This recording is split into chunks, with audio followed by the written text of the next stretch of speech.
El estudiante Sandy Bedoya Gallegos de la carrera de Enfermería de la Universidad Metropolitana. Esta es la asignatura de Fisiopatología. Les voy a hablar en este video sobre lo que es los accidentes cerebrovasculares, más conocidos como ACV. Como definición tenemos que es ACV. Es un accidente cerebrovascular también conocido como ictus o ataque cerebral, que sucede cuando se interrumpe el flujo sanguíneo en una parte del cerebro, provocando la formación de coágulos de sangre en el cerebro, ocasionando que la sangre deje de circular, como resultado causando que las células mueran poco a poco por falta de oxígeno. Como sabemos, el cerebro está constituido por dos hemisferios, el hemisferio derecho y el hemisferio izquierdo. En el hemisferio izquierdo tenemos que está asociado con lo que es el lenguaje, el habla, la lógica, el razonamiento, el análisis y detalle.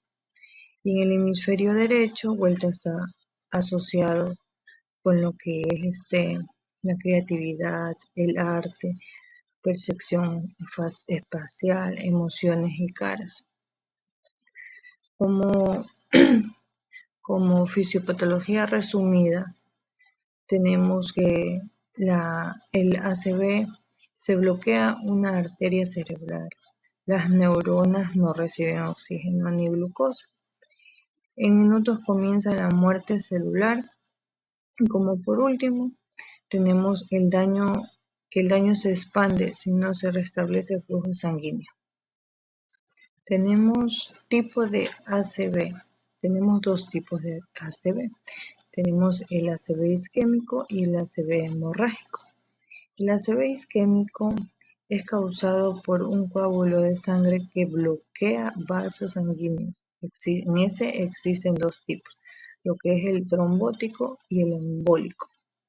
En el trombótico sucede cuando se forma un coágulo de sangre en el vaso sanguíneo, desencadenando por la acumulación en la placa de las arterias.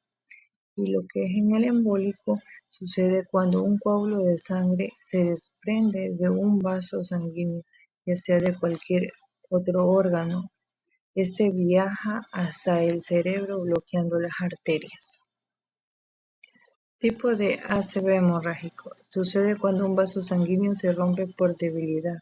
Esto causa sangrado alrededor del cerebro, aumenta la presión dañando el tejido cerebral. Tenemos que es menos común del 15 al 20%. Como causa, una arteria se rompe dentro del cerebro en sus alrededores, como ya lo nombré. Subtipos. Tenemos hemorragia intracerebral, que es el sangrado dentro del parénquima cerebral. Tenemos la hemorragia subaracnoidea, que es el sangrado en el espacio subaracnoideo.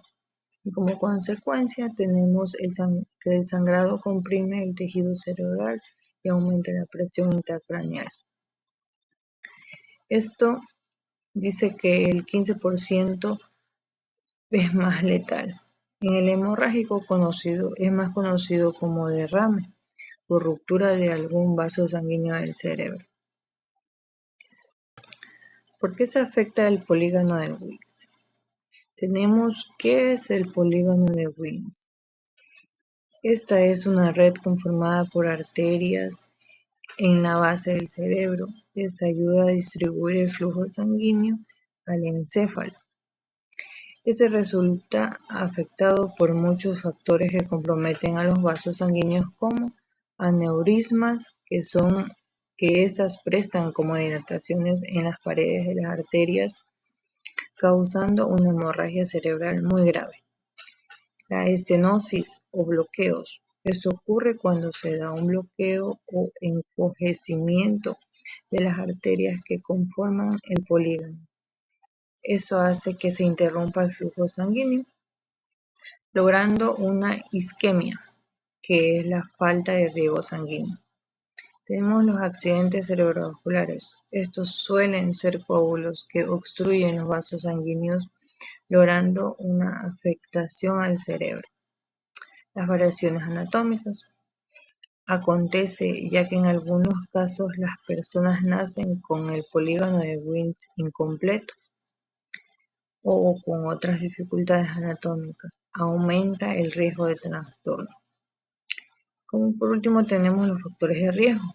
Son manifestaciones mediante enfermedades como la diabetes, el tabaquismo, la obesidad. Incrementa el riesgo a obtener una enfermedad cardiovascular, logrando afectar al polígono de Wings. ¿Por qué par craneal puede verse comprometido? Pues en sí no hay un par craneal específico, ya que cualquiera se puede afectar al momento de un accidente cerebrovascular, poniendo el riesgo al cerebro. La fisiopatología del ACV hemorrágico. Se conoce a esta como ruptura de un vaso sanguíneo cerebral, lo que logra un sangrado hemorragia. Esto se considera una fuga de elevación la presión intracraneal causando daño al tejido cerebral, logrando que las células mueran rápidamente. Manifestaciones clínicas de ACV isquémico y hemorrágico.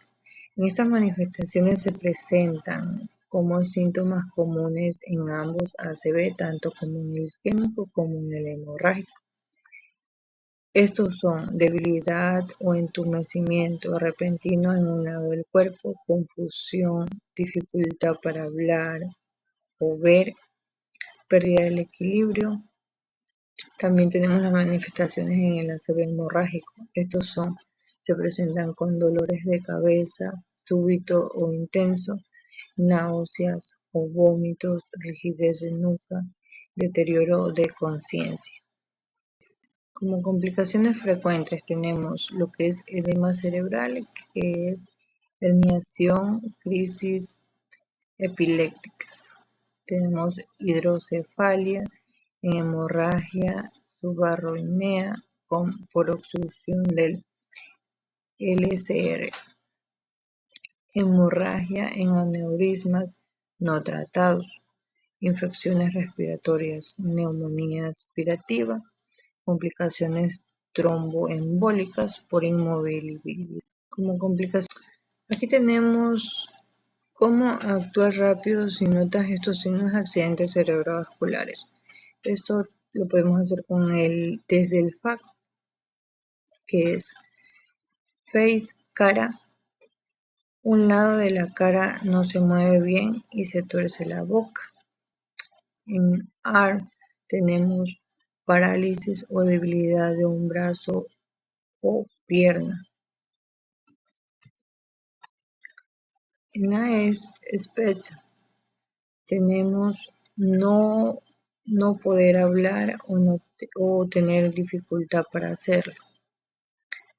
Y lo que es lo último es para actuar rápido el tiempo, llamar lo antes posible a emergencias. Si vemos que ocurre todo estos, en estos pasos que hemos hecho, si vemos que, digamos, el primero no se mueve la cara, tiene torcida la boca, o no puede alzar los dos brazos, solamente alza uno, o si tiene también dificultad para hablar, tenemos que actuar rápido, coger y llamar lo antes posible a emergencias.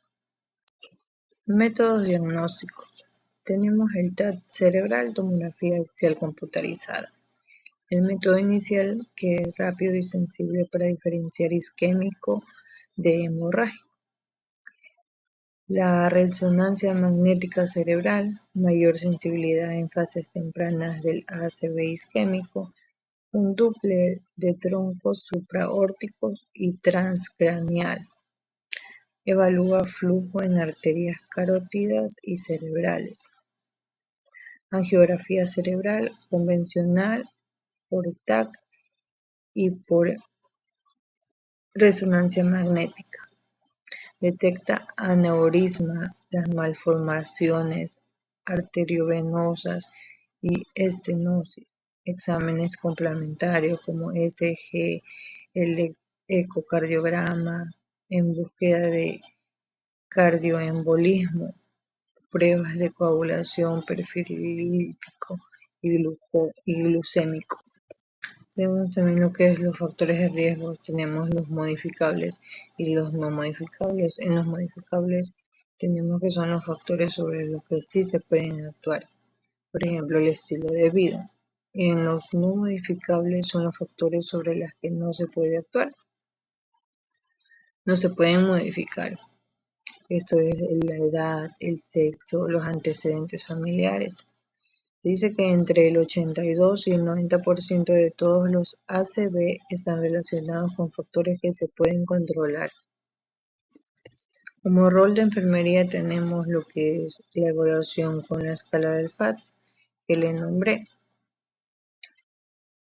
Tenemos también la monitorización neurológica frecuente, que es con la escala de Glasgow, administración segura de medicamentos y educación al paciente y a la familia.